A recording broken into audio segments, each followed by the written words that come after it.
ఈరోజు తెలంగాణ రాష్ట్రంలో జరుగుతున్న తీరంతా కూడా తెలంగాణ ప్రజలు చూస్తున్నారు. అవ్వా ఇదేంటని ముక్కున వేలు కూడా వేసుకుంటున్నారు. ఎంత ఘోరం అంటే 90% పైగా మేము గెలిచినామనేమో పెద్ద బీంకాలు పోరుతో డాంబికాలు కొట్టిరు. తీరా చూస్తే 35 పైగా స్థానాల్లో హంగొస్తే ఆల్మోస్ట్ దాంట్లో 17కు పైగా మెజార్టీ బీఆర్ఎస్ వాళ్ళకే ఉంది.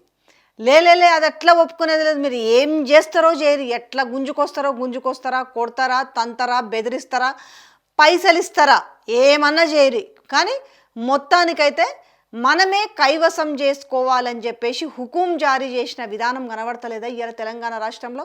ఒకసారి చూడరిమా, జనగామ మున్సిపల్ చైర్మన్ ఎన్నికకు హాజరవ్వకుండా 28వ వార్డు బీఆర్ఎస్ కౌన్సిల్ ఈమె ఫాతిమాను అడ్డుకున్న పోలీసులు. ఈమె పేరు పైన మిస్సింగ్ కంప్లైంట్ వచ్చిందని చెప్పేసి ఈ చక్రం అంతా ఎవరు తిప్పాలని ప్రయత్నం చేసిరంటే భువనగిరి ఎంపీ చామల కిరణ్ కుమార్ రెడ్డి. ఒక్కసారి చూడరు, అరే నా మీద అలాంటిది ఏమీ లేదు, తను ప్రజాస్వామ్యబద్ధంగా ఎన్నుకోబడిన అనేసి సో చైర్మన్ ఎన్నికకు హాజరవుతానని ఎక్కడ సంతకాలు పెట్టమన్నా పెడతానని తేల్చి చెప్పినప్పటికి కూడా ఆమెను ఏ రకంగా ఇది చేస్తారో ఒక్కసారి చూడండి. This is the fake news. Who did I don't know, but with my willingness I'm going to the uniform candidate with Palasaran. Ward number you should say 28th ward. ఇక కొట్లాటలు తొర్రూరులో చూసిరు. ఎట్లుందంటే ఘోరము. హెడ్ గుంజుకరండి, వెయ్యండి, పడేయండి, తొయ్యండి. ఇంత అరాచకమా? సరే ఓకే, అధికార party ఎప్పుడైనా కూడా తన బెనిఫిట్స్ కోసము తన ఖాతాలో సీట్లు ఎక్కువ వేసుకోవాలన్న ప్రయత్నం చేస్తుంది. కానీ ఇంత అరాచకంగా కాదు కదా. హర్రి బర్రిన వేసేసిరు. మున్సిపల్ ఎలక్షన్స్ అన్నారు, ఓకే. ప్రతిపక్ష పొలం మీద ఏం చేసిరు? ఇమ్మీడియట్లీ సిట్ విచారణలు. ఎందుకంటే వాళ్ళు ఎక్కడ తేరుకోకూడదు, తేరుకుంటే మనకి ఇక్కడ సీట్లు తగ్గుతాయేమో. సో బ్యాక్ టు బ్యాక్ విచారణలు. హరీష్ రావు, సంతోష్, కేటీఆర్, తెలంగాణ తొలి ముఖ్యమంత్రి కేసీఆర్ వాళ్ళు ఇదంతా చూసుకొని గ్రౌండ్ ప్రిపేర్ చేసుకుందామో. వాళ్ళకు సమయం ఇస్తే మనకి ఎక్కడ బొక్కబడుతుందో, మనకి ఎక్కడ సున్నా వస్తుందో సో అని వీళ్ళు చేసిన దరిద్రపు పనులన్నీ కూడా తెలంగాణ జనాలు చూస్తున్నారు.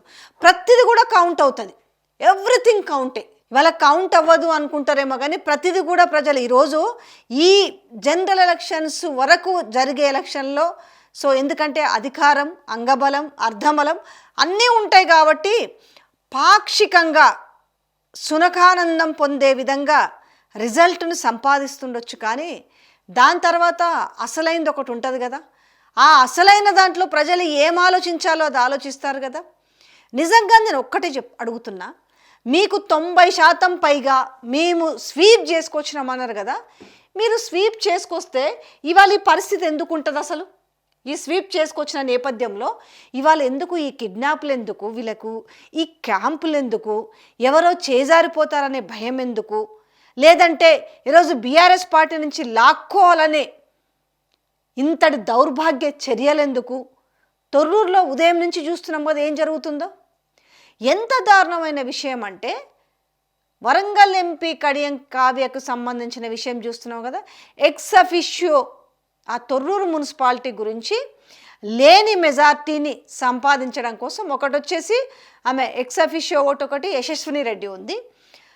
ఈ కావ్య ఆల్రెడీ గతంలోనే ఆమె వాళ్ళ కాన్స్టిట్యున్సీలోనే ఆల్రెడీ ఆమె ఎక్స్ అఫిషియో ఆమె ఆల్రెడీ నమోదైంది.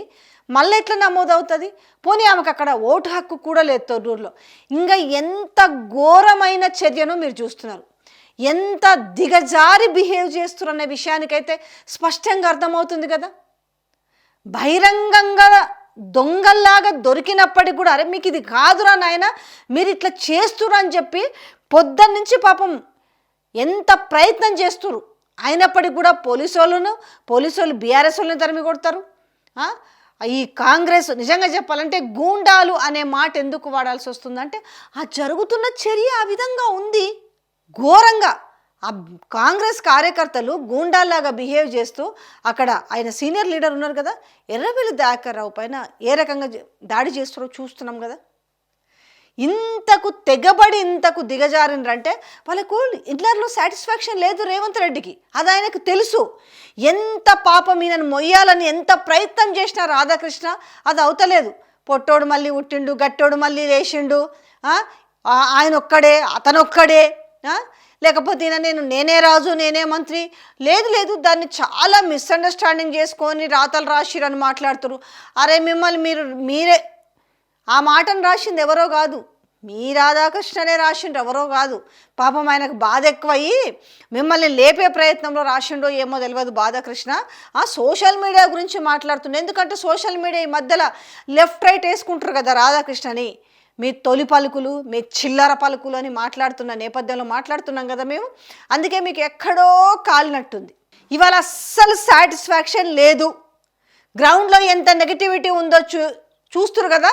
ఓ మహిళ అయితే ఏంది అరాచకం అని చెప్పేసి బూతులు మాట్లాడిన వైనం, లా మీదకి దిగకుండా బూతులు జరుగుతున్న అన్యాయాన్ని చూసి లా సంబోధించి మాట్లాడుతున్న వైనం కూడా చూసినాం.